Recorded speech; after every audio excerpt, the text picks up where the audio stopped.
Assalamualaikum warahmatullahi wabarakatuh. Alhamdulillah rabbil alamin wa bihi nasta'in ala umuri dunya waddin wa ala alihi wa sahbihi ajma'in. Yang hormati tema kita Irman pada malam ini tentunya Tuan Bilal Urusi Surau Masjid Urusi Taman Muhammad Ali Suraunya Jatah Kuasa Surau, Jatah Kuasa Taman. Suraunya sidang jemaah muslimin muslimat yang bahagia. Alhamdulillah kita bersyukur Allah Ta'ala kerana kita dapat bersama sekali lagi pada malam ini untuk sesi tazkirah ringkas insyaAllah dalam 10 minit ke 15 minit. Yang saya kongsikan pada malam ini itulah satu hadis Nabi Muhammad SAW, yang mana hadis itu berbunyi yang maksudnya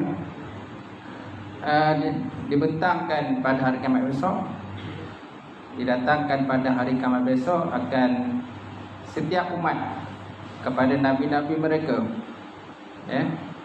Ada di kalangan nabi itu mempunyai seorang pengikut saja, dan ada di kalangan mereka mempunyai 2 atau 3 orang pengikut. Dan ada di kalangan nabi itu tiada pengikut. Kemudian Nabi Muhammad SAW lihat ke ufuk di sebelah barat, maka Nabi nampak suasana gelap je tu yang terdiri daripada umat manusia. Lalu Nabi Muhammad SAW berkata pada Jibril, "Ya Jibril, adakah itu umat aku? Mungkin itu umat aku." Maka Jibril kata, "Itu bukan engkau ya Rasulullah, ya Muhammad. Itu ialah umat Nabi Musa AS." Kemudian diperlihatkan kepada Nabi satu umat yang lain, suasana yang gelap je tu, terlampau ramai orang kat satu ufuk. Maka Nabi berkata, "Itu mungkin umat aku lah, ramai kan?" Maka Jibril kata, "Ya, itulah umat kau ya Rasulullah. Dan di kalangan umat kamu itu nanti akan ada sebanyak 70,000 sab'una alfan bidukhul jannah bila hisab." Akan ada di kalangan umat kau itu sebanyak 70,000 yang akan masuk syurga tanpa dihisab. Tanpa dihisab oleh Allah Subhanahu Wa Taala lah.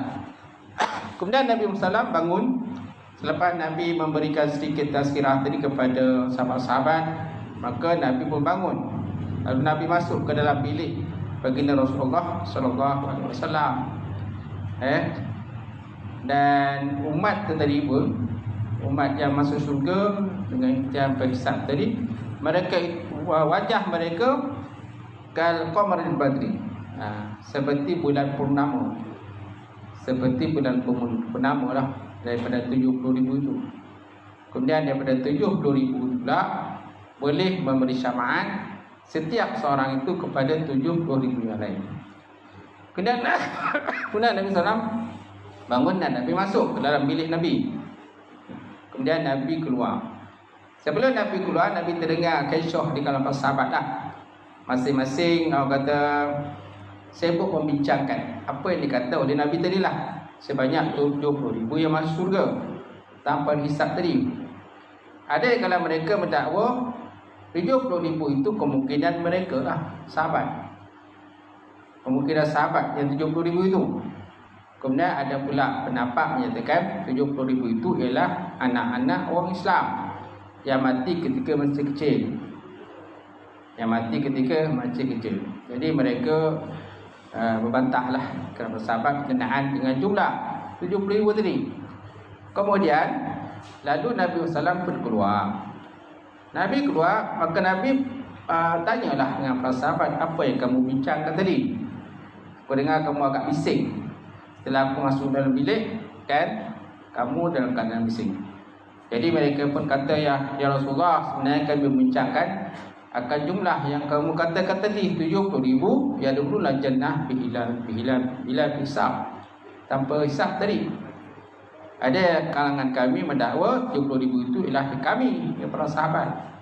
Ada pula kalangan kami mendakwa 70,000 itu kemungkinan besar anak-anak orang Islam. Yang mati ketika masih kecil. Maka Nabi SAW menjawab, hum allazina la yastarquna wa la yatatayyaruna wa la yaktawuna. Yaktawuna. Kan? Maka mereka itu ialah orang-orang yang tidak menjampi dan tidak minta untuk dijampi. Dan mereka itu tidak memandang sial. Wala yatatayyaruna. Mereka tidak menganggap sesuatu itu sial lah. Bila nampak sesuatu itu mereka tak anggap dia benda itu sial. Kemudian yang ketiga, wala yastawu. Mereka itulah orang-orang yang berubat dengan menggunakan besi panas. Besi panas. Wa 'alallahi tawakkalun. Dan di atas Allah Ta'ala, lalu mereka itu semua bertawakal kepada Allah Ta'ala.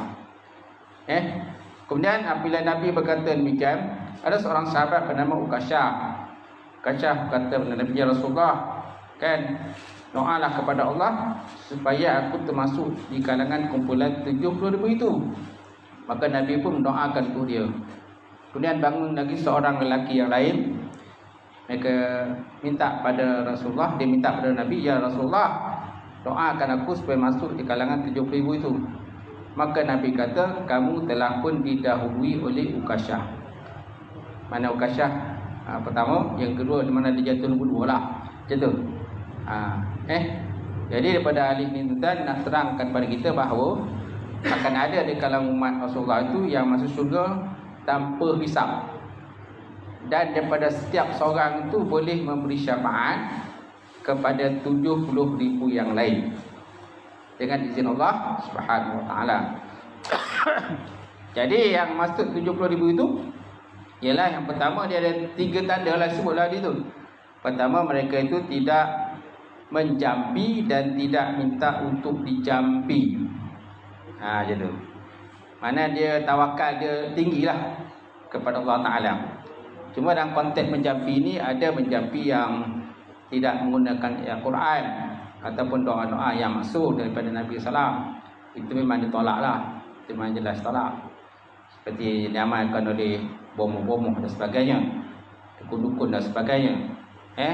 Cuma dalam konteks Islam ni, dibenarkan kita meruqyah. Istilah ruqyah ni dalam ruqyah ni bahasa Arab, bahasa kita jampilah. Dan biasanya perawat Islam menggunakan perkataan ruqyah.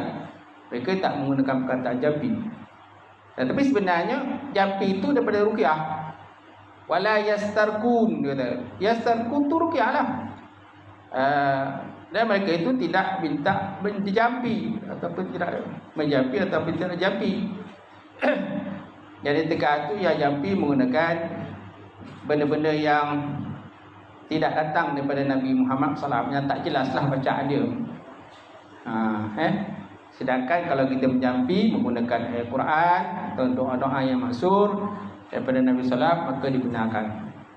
Betul, Kemudian yang kedua tadi, wala yatatayyarun, maknanya mereka tidak mengambil sial ataupun menganggap sial sesuatu perkara. Contohlah, dia ular masuk dalam rumah, ular hitam masuk dalam rumah, oh ni bawa sial, kan? Kupu-kupu apa tu, benda-benda yang kata bisa-bisa lah, benda berbisa, contohnya ular ke, ipan ke, kala dan sebagainya masuk rumah, jadi anggap tu celaka lah. Burung hantu kan, pun mereka ada yang menganggap celaka, sial. Dalam konteks Islam ni tak ada. Kita jangan anggap benda tu sial, kerana baik buruk itu sebenarnya daripada Allah Subhanahu wa taala. Baik buruk daripada Allah. Jadi kita jangan anggap benda tu sial. Ular masuk rumah kita anggap sial. Dan itu sebenarnya tak betul lah macam tu. Lalu wala tatayrun, ataupun makna yang dalam bahasa Arabnya at-tasyahum. At-tasyahum, ta shin alif waw mim at-tasyawu pun bermakna sial. Jadi menganggap sial suatu perkara itu memang ditegah oleh Islam dah. Kemudian yang ketiga, buat rawatan menggunakan besi panas. Ni pun tak diajar oleh Rasulullah. Rasulullah menegahlah buat rawatan dengan besi panas. Tak digalakkanlah. Yang digalakkan ialah biasanya meruqyah lah gitu. Ruqyah. Cuma kalau seandainya penyakit tu kronik dan sebagainya, maka lebih baik di hantar hospital lah. Ruqyah punya beliau puas lah, hembus sana hembus ini, tapi tak boleh juga. Lebih baik hantarlah ke hospital. Mungkin ada sebab lain lah. Kerana kebiasaan ruqyah ni biasanya disebabkan oleh ada gangguan jin dan sebagainya. Tapi kalau tak ada gangguan, memang dia sakit biasa ataupun memang hanya rawatan perubatan moden saja boleh merawat, maka kita kena hantar hospital lah. Kalau takkan matilah orang tu, mati korek saja. Kita puai lah umbuh-umbuh tapi macam tu juga. Nampak tak? Jadi daripada hadis Nabi salam tadi menunjukkan pada kita akan ada tanda-tanda tertentu kepada umat Nabi. Hari itu saya dah beritahu antara tanda yang ada pada umat Nabi ialah contohnya bekas wuduan, al-burrah dan juga tahjid, bekas wuduk. Maka bila kita wuduk tu maka disunatkan kita lebihkan. Macam tu. Kemudian antara tanda umat Nabi ini ialah umat Nabi ini muka dia kal qamari lailatul badri, seperti bulan penuh purnama. Macam tu. Tanda umat Nabi sallallahu alaihi wasallam di akhirat besok lah, yang mudah dikenal kita. Baik, kemudian ada pula satu hadis menyatakan bahawa di akhirat besok segala umat manusia akan dipecahkan kepada sabauna ashruna wa mi'ah. Ishruna wa mi'ah maknanya 20 dan 100, maknanya 120 sinfin. Sinfin ni kelompok. Manusia besok akan dibagikan akhirat besok kepada 120 kelompok. Samanuna min ummati Rasulullah. 80-nya ada daripada kumpulan umat baginda Rasulullah sallallahu alaihi wasallam. Wa arba'una min sa'idil ummah. Dan 40 pula daripada umat-umat yang lain, daripada umat nabi-nabi yang lain. So nak nyatakan kita mana jumlah umat Nabi itu memang ramailah. Memang ramai. Sampaikan 80 kumpulan kelompok. Mudah-mudahan kita masuk daripada salah satu, jangan tak masuk-masuk dua. Kita tengok daripada 80 kumpulan tak ada orang. Mana beri nama orang ni? Dan duduk taman cemu utama. Rajin ke surau orang saja, tapi tak ada lah nama